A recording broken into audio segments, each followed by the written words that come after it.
یہ مال اور یہ اولاد، المال والبنون زینت الحیات الدنیا، یہ مال اور یہ اولاد کیا ہے؟ اللہ تعالیٰ نے دونوں کو بتا دیا دنیاوی زندگی کی ایک ہنگامی آرائش ہے، یعنی تمہارے لیے دونوں جو ہیں دنیا کی زینت ہیں۔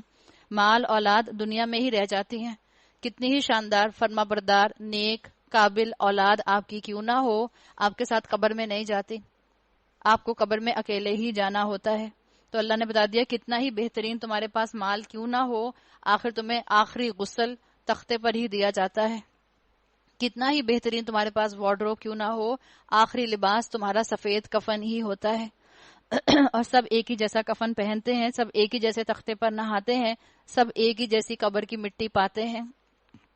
اصل میں باقی رہ جانے والی نیکیاں ہی تیرے رب کے نزدیک نتیجے کے لحاظ سے بہتر ہیں، اور انہی سے اچھی امیدیں وابستہ کی جا سکتی ہیں۔ تو بہتر کام کیا ہے؟ عقل مندی کا کام کیا ہے کہ اپنے مال اور اپنے اولاد کو اپنے لیے صدقہ جاریہ بنانے میں لگا دو۔ فکر اس دن کی ہونی چاہیے جبکہ ہم پہاڑوں کو چلائیں گے اور تم زمین کو بالکل برہنہ پاؤ گے، اور ہم تمام انسانوں کو اس طرح گھیر کر جمع کریں گے کہ اگلے پچھلوں میں سے ایک بھی نہ چھوٹے گا، سب کے سب تمہارے رب کے حضور صف در صف پیش کیے جائیں گے۔ دیکھ لو آ گئے نا تم ہمارے پاس اسی طرح جیسے ہم نے تم کو پہلی بار پیدا کیا تھا۔ لقد جئتمونا کما خلقناکم اول مرہ، امیجن کریں ایک لائن سے ہم سب کھڑے ہوں گے، ایک لائن سے، اور وہاں پر ہمیں سب نظر آ رہے ہوں گے، وہ میری پھپھو، وہ میرے خالو، وہ میرے ماموں، وہ میرے چاچا، وہ میری بیٹی، وہ میرا شوہر، سب کو پہچان رہے ہوں گے۔ اللہ کے رسول صلی اللہ علیہ وسلم نے بتایا ہے کہ جب وہاں پہنچو گے، یہاں سے جاؤ گے تو تنہا، لیکن جب روز محشر اٹھائے جاؤ گے اپنے اپنے شعور کے ساتھ اٹھائے جاؤ گے۔ تم نے تو یہ سمجھا تھا کہ ہم نے تمہارے لیے کوئی وعدے کا وقت ہی مقرر نہیں کیا، وَوُضِعَ الکتاب، اور نامہ اعمال رکھ دیا جائے گا، بتا دیا جائے گا کس نے کیا کیا، کس نے کیا ایکسکیوزز دیے، کس نے کتنی نیک نیتی کے ساتھ نیکیاں کی۔ اس وقت تم دیکھو گے کہ مجرم لوگ اپنی کتاب زندگی کے اندراجات سے ڈر رہے ہوں گے، کہہ رہے ہوں گے ہائے ہماری کمبختی، یہ کیسی کتاب ہے، ہماری کوئی چھوٹی بڑی حرکت ایسی نہیں رہی جو اس میں درج نہ کی گئی ہو۔ اعمال نامہ کھول کر سامنے رکھ دیا جائے گا، کس کو کس نظر سے دیکھا، کس کو دیکھ کر مسکرائے، کس کو دیکھ کر طنز کے تیر چلائے، کس کو دیکھ کر حقارت کی نگاہ ڈالی، اور کس کو دیکھ کر سپیریٹی کمپلیکس کا شکار ہو گئے۔ سب چیزیں سامنے آ جائیں گی، جو کچھ انہوں نے کیا تھا وہ سب اپنے سامنے حاضر پائیں گے۔ انسان کی انسپریشن، ایسپریشنز، اس کے ایکشنز، اس کی انٹینشنز، ہر چیز کو اللہ کے سامنے حاضر کر دیا جائے گا۔ واٹ ایور وین ایور، جو بھی کیا ہوگا سب کھول دیا جائے گا، جو کچھ انہوں نے کیا تھا وہ سب اپنے سامنے حاضر پائیں گے۔ 99 ٹائمز جھوٹ بولا تھا، اللہ 99 ٹائمز کا جھوٹ سامنے لے آئے گا۔ چھوٹی سی نیکی جو آپ کو اور مجھے جہنم میں گرنے سے بچا سکتی ہے وہ بھی اللہ سامنے لے آئے گا۔ تو نیکیاں کرنا اپنا شعار بنا لیں، اپنی عادت بنا لیں۔ چھوٹی نیکی کو بھی کبھی کم نیکی نہ سمجھیں، چھوٹی نیکی کو بھی کر جائیں۔ ایک دوسرے کو مسکرا کر دیکھنا، سلام میں پہل کرنا، کسی ضرورت مند کے ہاتھ پر صدقہ رکھ دینا، اپنے رشتہ داروں کو کھلانا تاکہ آپ کے رزق اور عمر میں برکت ہو۔ چھوٹی چھوٹی نیکیاں انشاءاللہ آپ کو اور مجھے جنت میں جانے کا اس دن باعث بن جائیں گی۔ کیا پتہ ایک پلڑے میں 99 گناہ ہوں، اور جب نیکیوں کو تولا جائے تو صرف ایک ماں باپ کو جو مسکرا کر ایکسٹرا دیکھا تھا اس کی وجہ سے میرے نیک اعمال کا پلڑا 100 نیکیوں والا ہو جائے، تو اللہ کہاں بھیج دے گا؟ جنت میں بھیج دے گا۔ تو چھوٹی چھوٹی نیکیوں کو اویل کریں، یہی نیکیاں مجھے اور آپ کو انشاءاللہ آخرت میں بچائیں گی، اور تیرا رب کسی پر ذرا ظلم نہ کرے گا۔ یاد کرو جب ہم نے فرشتوں سے کہا کہ آدم کو سجدہ کرو تو انہوں نے سجدہ کیا، مگر ابلیس نے نہ کیا، وہ جنوں میں سے تھا، اس لیے اپنے رب کے حکم کی اطاعت سے نکل گیا، وہ جن تھا۔ اب دیکھیں اللہ تعالیٰ نے آگے شکوہ کیا کیا، اب کیا تم مجھے چھوڑ کر اس کو اور اس کی ذریت کو اپنا سرپرست بناتے ہو؟ شکوہ ہے اللہ کا، حالانکہ وہ تمہارے دشمن ہیں۔ بڑا ہی برا بدل ہے جسے ظالم لوگ اختیار کر رہے ہیں۔ شیطان تو تمہیں برائیوں کا حکم دیتا ہے، قرآن، رسول اور اللہ کی کتاب تمہیں نیکیوں کی طرف بلاتے ہیں۔ میں نے آسمان اور زمین پیدا کرتے وقت ان کو نہیں بلایا تھا، اور نہ خود ان کی اپنی تخلیق میں انہیں شریک کیا تھا۔ میرا یہ کام نہیں کہ گمراہ کرنے والوں کو اپنا مددگار بنایا کروں۔ پھر کیا کریں گے یہ لوگ اس روز جبکہ ان کا رب ان سے کہے گا کہ پکارو اپنی ان ہستیوں کو جنہیں تم میرا شریک سمجھ بیٹھے تھے۔ یہ ان کو پکاریں گے مگر وہ ان کی مدد کو نہ آئیں گے، اور ہم ان کے درمیان ایک ہی ہلاکت کا گڑھا مشترک کر دیں گے۔ اللہ تعالیٰ مجھے اور آپ کو ایسے انجام سے محفوظ رکھے۔ ورا المجرمون النار، سارے مجرم اس روز آگ دیکھیں گے اور سمجھ لیں گے کہ اب انہیں اس میں گرنا ہے اور وہ اس سے بچنے کے لیے کوئی جائے پناہ نہ پائیں گے۔ اللہم اجرنا من النار، اللہ ہمیں آگ سے محفوظ رکھے۔ وَلَقَدْ صَرَّفْنَا فِي هَذَا الْقُرْآنِ لِلنَّاسِ مِنْ كُلِّ مَثَلٍ وَكَانَ الْإِنسَانُ أَكْثَرَ شَيْءٍ جَدَلًا، ہم نے اس قرآن میں لوگوں کو طرح طرح سے سمجھایا مگر انسان بڑا ہی جھگڑالو واقعہ ہوا ہے۔ بتا دیا گیا، کہتا ہے سمعنا، سنا ہم نے، اور کیا، وعصینا، اور نافرمانی کی ہم نے۔ یہی ہمارا رویہ ہے۔ ہمارا رویہ ایک اور بھی ہے، سمعنا، سنا ہم نے، وسألنا، اور سوال کیا ہم نے، اور سوالوں پر سوال کیا ہم نے، اور شکوک اور ڈاؤٹس کو پیدا کیا ہم نے۔ یہ ہمارا رویہ ہے۔ ان کے سامنے جب ہدایت آئی تو اسے ماننے اور اپنے رب کی حضور معافی چاہنے سے آخر ان کو کس چیز نے روک دیا؟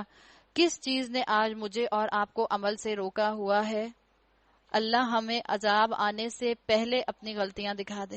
اللہ ہم کتاب سے سنور جائیں بجائے اس کے کہ ہم عذاب دیکھ کر سنوریں۔ اس کے سوا اور کچھ نہیں کہ وہ منتظر ہیں کہ ان کے ساتھ بھی وہی کچھ ہو جو پچھلی قوموں کے ساتھ ہو چکا ہے، یا یہ کہ وہ عذاب کو سامنے آتے دیکھ لیں۔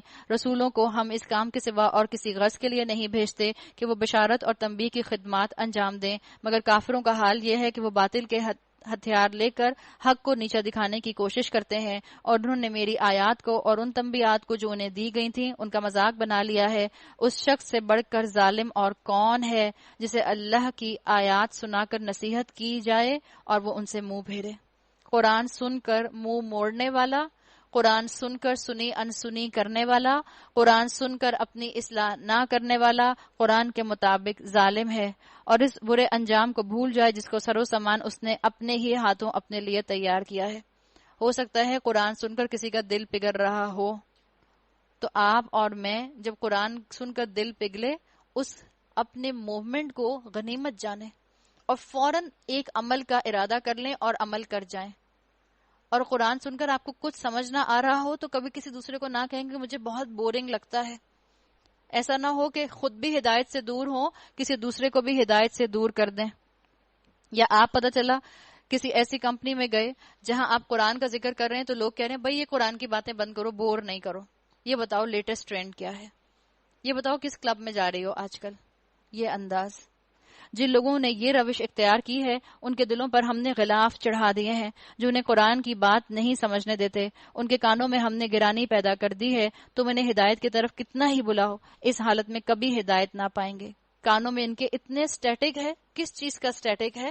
شیطانی آوازوں کا۔ یاد کر لیجئے، غلطی کوئی بتائے تو ان کی انا پر چوٹ لگتی ہے۔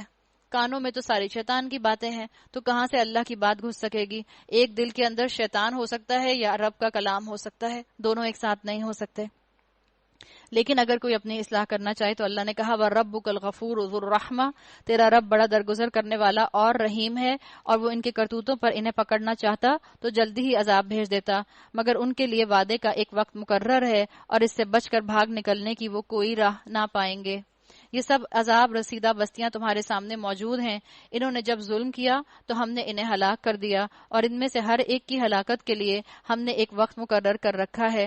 ذرا ان کو وہ قصہ سناؤ جو موسیٰ علیہ السلام کو پیش آیا تھا، جبکہ موسیٰ علیہ السلام نے اپنے خادم سے کہا تھا کہ میں اپنا سفر ختم نہ کروں گا جب تک کہ دونوں دریاؤں کے سنگم پر نہ پہنچ جاؤں، ورنہ میں ایک زمانہ دراز تک چلتا رہوں گا۔ اب یہاں سے ایک واقعہ آ رہا ہے جس میں آپ کو علم کا سفر نظر آئے گا، اور آپ کو پتہ چلے گا اس واقعے سے کہ ہماری زندگی میں جو کچھ بھی ہوتا ہے وہ اللہ کی پلاننگ سے ہوتا ہے، اتفاق سے کچھ بھی نہیں ہوتا۔ ہر چیز اللہ کے ہاں پری ڈٹرمنڈ ہے، اللہ کے علم ازلی میں موجود ہے۔ ظاہری حالات پر سے آپ دیکھیں گی کہ اس واقعے کے اندر پردہ ہٹا کر آپ کو بتایا جائے گا۔ خضر علیہ السلام کا ذکر آئے گا اس کے اندر۔ خضر علیہ السلام کون تھے؟ خضر علیہ السلام کیا فرشتے تھے یا انسان تھے؟ واللہ عالم، اس کا میرے اور آپ کے عمل سے کوئی تعلق نہیں ہے۔ میرا اور آپ کا کام کیا ہے کہ ہم اس سے لیسنز لے لیں اور اپنے علم حاصل کرنے کی بھوک کو مٹا لیں۔ اب یہاں پر پہلی بات جو آئی وہ آئی، موسیٰ علیہ السلام نے اپنے غلام سے کہا کہ میں چلتا رہوں گا جب تک، کب تک؟ او امدیا حقوبہ، میں زمانے دراز تک چلتا رہوں گا۔ حقوبہ عربی زبان میں صدیوں کے لیے آتا ہے، 1000 ملین ایئر کے لیے آتا ہے۔ ایک استاد تھے شیخ التویجری مدینہ یونیورسٹی کے، ان سے ان کے شاگرد نے پوچھا کہ قرآن کے اندر سب سے مختصر عذاب جو بتایا گیا ہے وہ کس ٹائم پیریڈ کا بتایا گیا ہے؟ انہوں نے کہا کہ میں نے ایک ہی آیت دیکھی ہے سورہ نبا کی، جہاں آتا ہے لابثین فیہا احقابا، وہ اس میں لمبے عرصے کے لیے رہیں گے.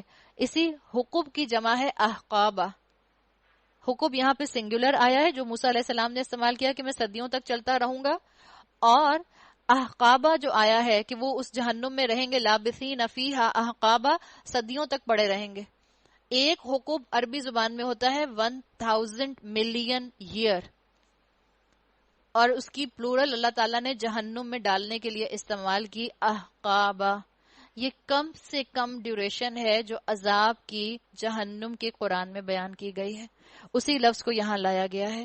موسیٰ علیہ السلام نے کہا علم کے سفر میں تو میں صدیوں تک چلتا رہوں گا. تو پہلا لیسن علم حاصل کرنے کے سفر میں ڈٹرمنیشن، ارادہ، مضبوط قوت ارادی، ول پاور.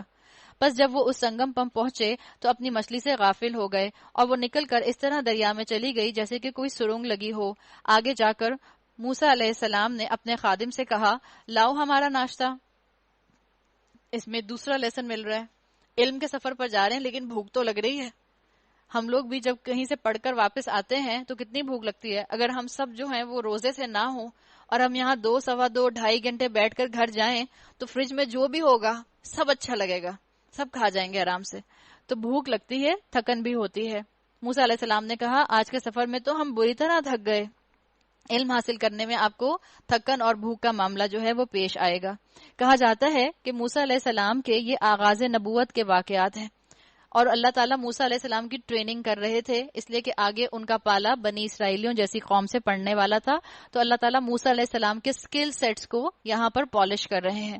خادم نے کہا آپ نے دیکھا یہ کیا ہوا؟ جب ہم اس چٹان کے پاس ٹھہرے ہوئے تھے اس وقت مجھے مچھلی کا خیال نہ رہا اور شیطان نے مجھ کو ایسا غافل کر دیا کہ میں اس کا ذکر آپ سے کرنا بھول گیا. مچھلی تو عجیب طریقے سے نکل کر دریا میں چلی گئی. موسیٰ علیہ السلام نے کہا اسی کی تو ہمیں تلاش تھی.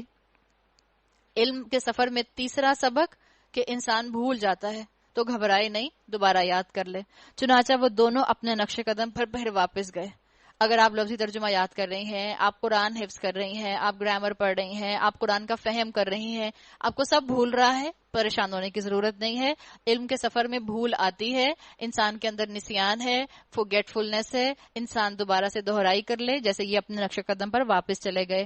وہاں انہوں نے اپنے بندوں میں سے ایک بندے کو پایا جسے ہم نے اپنی رحمت سے نوازا تھا اور اپنی طرف سے ایک خاص علم عطا کیا تھا، یعنی خضر علیہ السلام کی طرف اشارہ ہے. موسیٰ علیہ السلام نے اس سے کہا کیا میں آپ کے ساتھ رہ سکتا ہوں تاکہ آپ مجھے اس دانش مندی کی تعلیم دیں جو آپ کو سکھائی گئی ہے؟ خضر علیہ السلام جن کے لیے اسکالرز کہتے ہیں کہ سنگل پرسن یونیورسٹی تھے، موسیٰ علیہ السلام نے ان کی یونیورسٹی کو جوائن کرنے کے لیے عاجزی کا اظہار کیا. اس نے جواب دیا، خضر علیہ السلام نے کہا آپ میرے ساتھ صبر نہیں کر سکتے، اور جس چیز کی آپ کو خبر نہ ہو آپ اس پر صبر کر بھی کیسے سکتے ہیں؟ تو سب سے زیادہ موسیٰ علیہ السلام کو صبر سکھایا جائے گا اس واقعے کے اندر، اس لیے کہ جس قوم سے ان کا پالا پڑنے والا تھا انہوں نے سب سے زیادہ موسیٰ علیہ السلام کے صبر کا امتحان لیا. موسیٰ علیہ السلام نے کہا انشاءاللہ آپ مجھے صابر پائیں گے اور میں کسی معاملے میں آپ کی نافرمانی نہ کروں گا. تو شاگرد ہونے کے لیے آپ کے پاس ایک اور سبق کیا آ گیا؟ چوتھا سبق صبر. تھکن ہو تو صبر، بھوک لگے تو صبر، بھول جائیں تو صبر.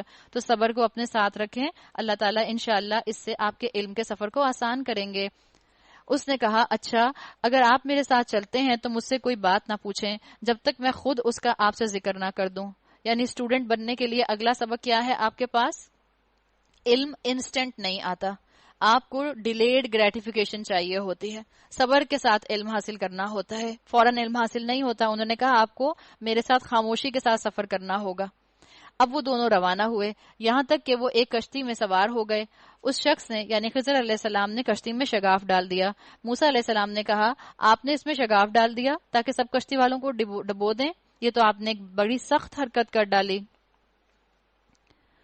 اس نے کہا میں نے تم سے نہ کہا تھا قال الم اقل انک لن تستطیع معی صبرا، کہ تم میرے ساتھ صبر نہیں کر سکتے؟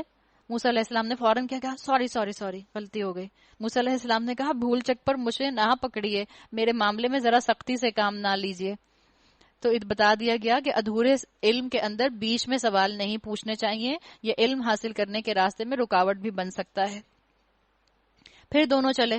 ایک اور سبق، علم کے راستہ چلتا رہتا ہے۔ دنیا میں زندگی میں کبھی بھی وہ مقام نہیں آتا کہ انسان کہے کہ بس میں نے پورا مکمل علم حاصل کر لیا۔ انسان کے علم کا میدان چلتا رہتا ہے، کنٹینیوڈ رہتا ہے۔ جو انسٹرکشنز دی جا رہی ہیں انہی انسٹرکشنز کو فالو کیا جا رہا ہے، اور بتا دیا گیا کہ اپنے سفر کو جاری رکھو، یہاں تک کہ ان کو ایک لڑکا ملا۔ اس شخص نے، آپ دیکھیں خضر علیہ السلام کا نام آپ کو قرآن میں نہیں ملے گا، احادیث میں آتا ہے، اس شخص نے آئے گا، وہاں قولا قولا آپ کو عربی میں ملے گا۔ اس شخص نے اسے قتل کر دیا۔ موسیٰ علیہ السلام نے کہا آپ نے ایک بے گناہ کی جان لے لی، حالانکہ اس نے کسی کا خون نہ کیا تھا۔ لقد جئت شیئا نکرا، یہ تو آپ نے بہت ہی برا کام کیا۔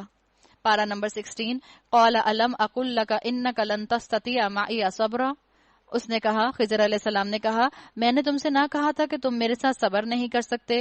موسیٰ علیہ السلام نے کہا اس کے بعد اگر میں آپ سے کچھ پوچھوں تو آپ مجھے ساتھ نہ رکھیں، لیجئے اب تو میری طرف سے آپ کو عذر مل گیا۔ اب دیکھیں موسیٰ علیہ السلام نے خود ہی سجیشن دے دیا کہ اگر میں یہ غلطی کروں تو میری سزا یہ ہے، میں نے اپنی غلطی کی سزا خود تجویز کر دی۔ پھر وہ آگے چلے، یہاں تک کہ ایک بستی میں پہنچے اور وہاں کے لوگوں سے کھانا مانگا، مگر انہوں نے ان دونوں کی ضیافت سے انکار کر دیا۔ وہاں انہوں نے ایک دیوار دیکھی جو گرا چاہتی تھی، اس شخص نے اس دیوار کو پھر قائم کر دیا۔ موسیٰ علیہ السلام نے کہا اگر آپ چاہتے تو اس کام کی اجرت لے سکتے تھے۔ اس نے کہا ھذا فراق بینی و بینک، بس میرا اور تمہارا ساتھ ختم ہوا۔ کیوں ختم ہوا؟ اس لیے کہ موسیٰ علیہ السلام اپنی سزا خود تجویز کر چکے تھے، اگر سوری کہتے تھے تو شاید اور موقع مل جاتا۔ اب میں تمہیں ان باتوں کی حقیقت بتاتا ہوں جن پر تم صبر نہ کر سکے۔ اس کشتی کا معاملہ یہ ہے کہ وہ چند غریب آدمیوں کی تھی جو دریا میں مزدوری کرتے تھے۔ میں نے چاہا کہ اسے عیب دار کر دوں کیونکہ آگے ایک ایسے بادشاہ کا علاقہ تھا جو ہر کشتی کو زبردستی چھین لیتا تھا۔ یعنی یہاں بتا دیا گیا، یہاں آیا ہے اما السفینۃ فکانت لمساکین، مسکین کا لفظ آیا کہ کسی مسکین کی کشتی تھی۔ مسکین کا ڈیفینیشن آپ کو اس سے معلوم ہو رہا ہے، مسکین کہا جا رہا ہے لیکن کشتی کا مالک ہے، تو معلوم کیا ہوا کہ مسکین جو ہے وہ صحت مند بھی ہو سکتا ہے، اور ہو سکتا ہے مسکین کے گھر میں اس کی ضرورت کی چیزیں ہوں، ہو سکتا ہے مسکین کے گھر میں فریج ہو سکتا ہے مسکین کے گھر میں واشنگ مشین ہو، عین ممکن ہے بلینڈر ہو، جوسر ہو، لیکن اس کے پاس اس کے ایسٹ کے طور پر اس کے پاس کوئی بینک بیلنس نہ ہو، کوئی کیش پیسہ نہ ہو، بس جو آئے وہ خرچ ہو جائے، جو آئے وہ خرچ ہو جائے، تو وہ مسکین کی کیٹیگری میں آئے گا، جس کی ضروریات جو ہیں بمشکل پوری ہو رہی ہوں۔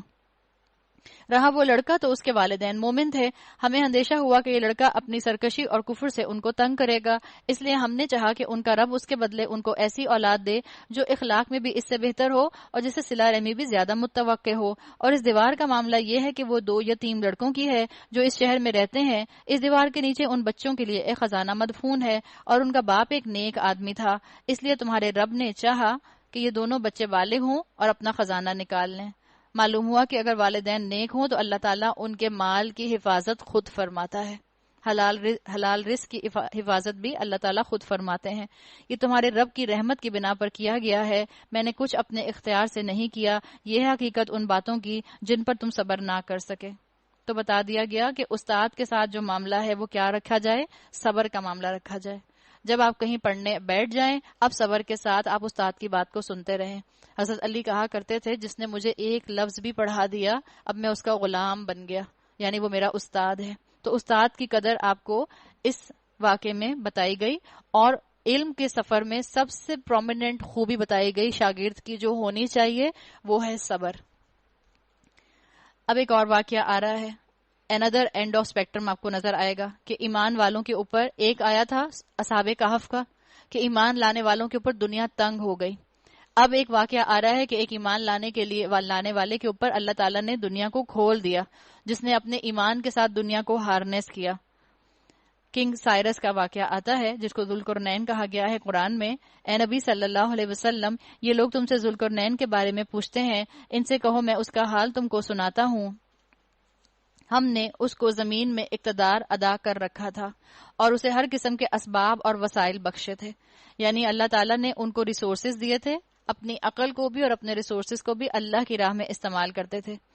تو دین کے نفاذ کے لیے اپنے ریسورسز استعمال کرنا یہ بڑی عقل مندی ہے، اپنے عقل کو اپنے فائنینشیل ریسورسز کو، اپنی صلاحیتوں کو دین کے لیے استعمال کرنا، یہ بڑا اچھا سودا ہے، جہاد فی سبیل اللہ ہے۔ تو یہاں پر آپ کو ایک بادشاہ کا ذکر مل رہا ہے، کنگ سائرس۔ دنیا میں 3 ہی طرح کے بادشاہ ہوتے ہیں، یا تو ہوتا ہے ظالم بادشاہ، یا ہوتا ہے عادل بادشاہ، یا ہوتا ہے محسن بادشاہ۔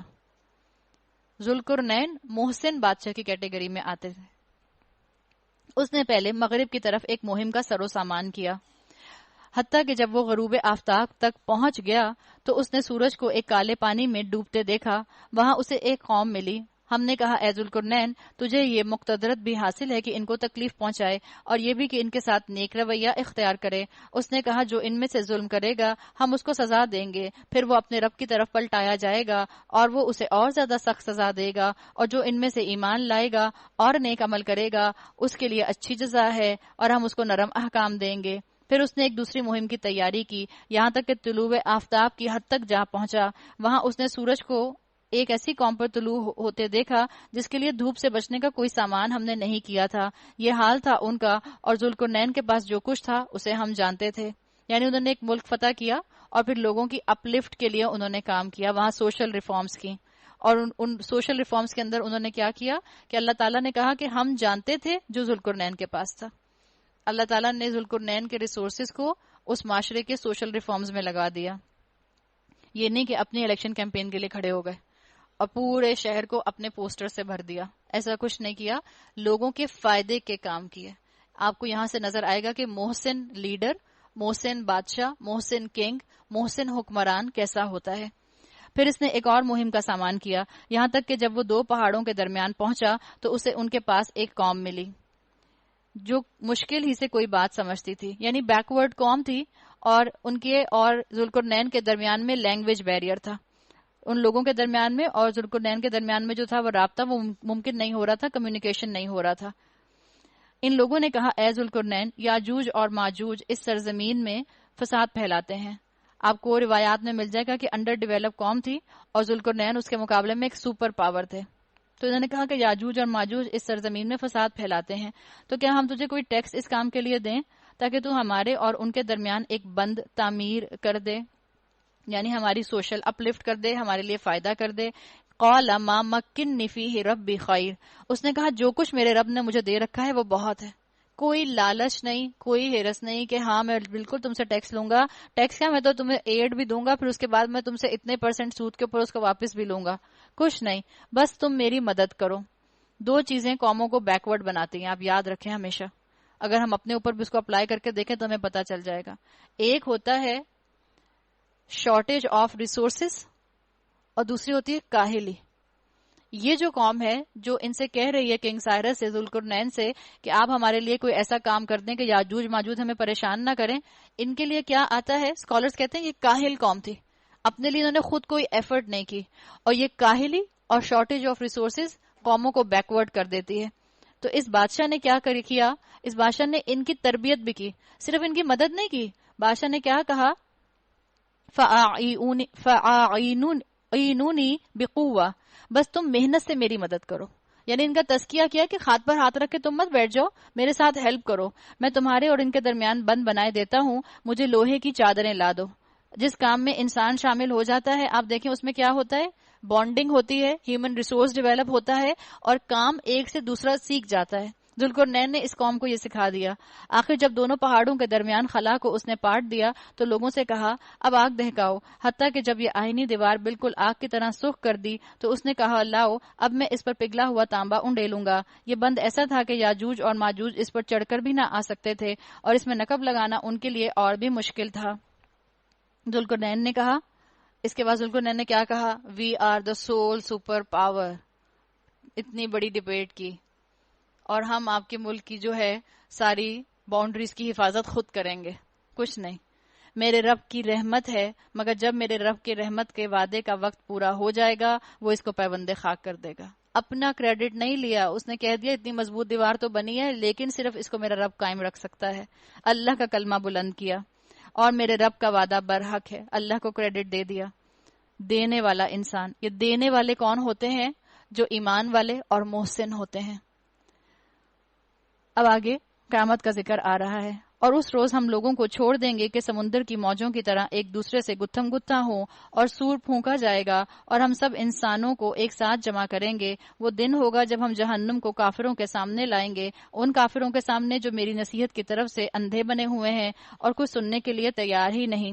جو سننے کے لیے تیار نہیں ہوتا وہ قرآن سے ہدایت نہیں لے پاتا، اس لیے کہ قرآن کا مزاج سننے والا ہے۔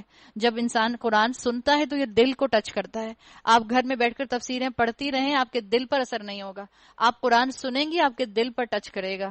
تو کیا یہ لوگ جنہوں نے کفر اختیار کیا ہے یہ خیال رکھتے ہیں کہ مجھے چھوڑ کر میرے بندوں کو اپنا کارساز بنا لیں؟ ہم نے ایسے کافروں کی ضیافت کے لیے جہنم تیار کر رکھی ہے۔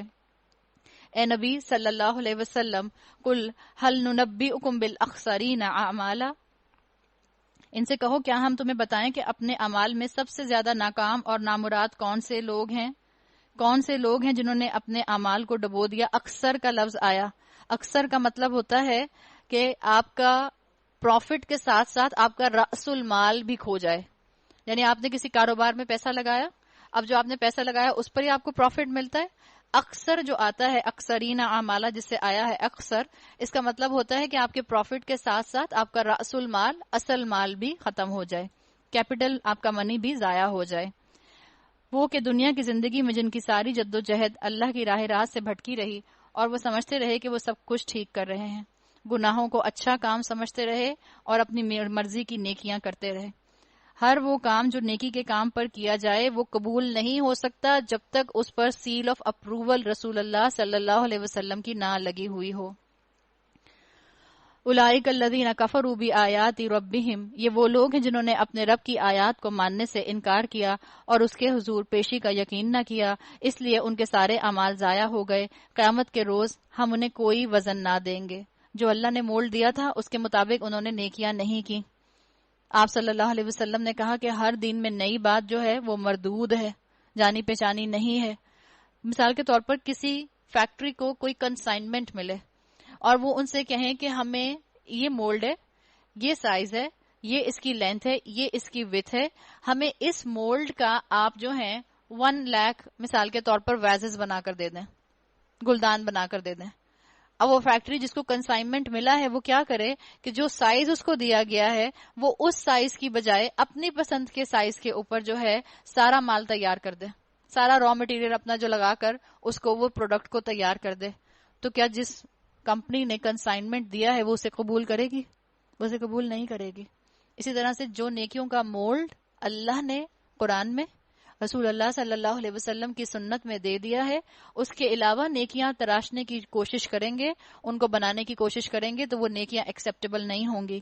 جو ایسا کرے گا ان کی جزا جہنم ہے، اس کفر کے بدلے جو انہوں نے کیا اور اس مذاق کی پاداش میں جو وہ میری آیات اور میرے رسولوں کے ساتھ کرتے رہے۔ ہر ایک اپنی جگہ سوچ لے کہ اس نے کیا اللہ کی بتائے ہوئے احکامات کا مذاق تو نہیں بنایا۔ اللہ کے احکام کا مذاق بنانا کیا ہے کہ جس حکم کو جس مقصد کے لیے دیا گیا ہے اس کو اس مقصد کے لیے نہ استعمال کرنا۔ البتہ وہ لوگ جو ایمان لائے اور جنہوں نے نیک عمل کیے ان کی میزبانی کے لیے فردوس کے باغ ہوں گے۔ فردوس جنت الفردوس، جس کی چھت اللہ کا عرش ہے، جن میں وہ ہمیشہ رہیں گے اور کبھی اس جگہ سے نکل کر کہیں جانے کو ان کا دل نہ کرے گا۔ آپ ویکیشن پر بھی جاتے ہیں تو آپ ایک ہی طرح کے ہوٹلز کا کھانا کھا کھا کے تھک جاتے ہیں، جنت میں ایسا نہیں ہوگا۔ آپ ویکیشنز میں بھی جاتے ہیں اور اگر آپ کو کہا جائے کہ بس آپ کو اسی ایک ہوٹل میں جو ہے 25 دن رہنا ہے، آپ کا دل کرتا ہے کہ آپ کسی دوسری جگہ چلی جائیں، کسی دوسرے ریزورٹ میں چلی جائیں، کسی دوسرے آئرلینڈ پر چلی جائیں۔ جنت میں کسی کا دل نہیں بھرے گا۔ اللہ نے بتا دیا، قُل لَوْ كَانَ الْبَحْرُ مِدَادًا لِكَلِمَاتِ رَبِّي، اے نبی صلی اللہ علیہ وسلم کہو اگر سمندر میرے رب کی باتیں لکھنے کے لیے روشنائی بن جائیں، لَنَفِدَ الْبَحْرُ قَبْلَ أَن تَنفَدَ كَلِمَاتُ رَبِّي وَلَوْ جِئْنَا بِمِثْلِهِ مَدَدًا، تو وہ ختم ہو جائے مگر میرے رب کی باتیں ختم نہ ہوں، بلکہ اگر اتنی ہی روشنائی ہم اور لے آئیں تو وہ کفایت نہ کریں۔ آج ڈسکوریز پر ڈسکوریز ہو رہی ہیں اور پتہ چل رہا ہے کہ اللہ تعالیٰ نے کتنا ابھی بھی علم چھپا کر رکھا ہے۔ یہ ایگزیجریشن نہیں ہے کہ اگر زمین کے سب درخت قلم بن جائیں اور سمندر کے سب پانی کو آپ سیاہی بنا دیں تو اللہ کی باتیں ختم نہ ہو۔ ایک انسان کی جینز کے اوپر جتنی انفارمیشن موجود ہے اس سے لائبریریز کی لائبریریز لکھی جا سکتی ہیں، بنائی جا سکتی ہیں۔ اے نبی صلی اللہ علیہ وسلم کہو میں تو ایک انسان ہوں تم ہی جیسا، میری طرف وحی کی جاتی ہے، تمہارا خدا بس ایک ہی خدا ہے۔ فمن کان یرجو لقاء ربہ، بس جو کوئی اپنے رب کی ملاقات کا امیدوار ہو، فلیعمل عملا صالحا، اسے چاہیے کہ نیک عمل کرے۔ فلیعمل، اسے چاہیے کہ اللہ کو امید ہو رہی ہے، اللہ کہہ رہا ہے جس کو چاہیے وہ یہ کام کرے عمل صالح، ولا یشرک بعبادت ربہ احدا، اور بندگی میں اپنے رب کے ساتھ کسی کو شریک نہ کرے۔ اللہ تعالی ہم سب کو توفیق دے کہ ہم اللہ سے ملاقات کرنے کے لیے خود کو تیار کریں۔ ہم اللہ کے رسول صلی اللہ علیہ وسلم کا سیل آف اپروول جن نیکیوں کے اوپر لگا ہوا ہے، جن عبادات پر لگا ہوا ہے، ہم ان کو اپنی زندگیوں میں شامل کریں۔ ہم اللہ کے رسول صلی اللہ علیہ وسلم کی معاشرے میں ناپید سنتوں کو زندہ کر سکیں اور شہید کے ثواب کو حاصل کر سکیں۔ بارک اللہ لی ولکم فی القرآن الحکیم ونفعنی وإیاکم بآیاتی وذکر الحکیم۔ سبحانک اللہم وبحمدک، نشہد ان لا الہ الا انت، نستغفرک ونتوب الیک۔ السلام علیکم ورحمۃ اللہ وبرکاتہ۔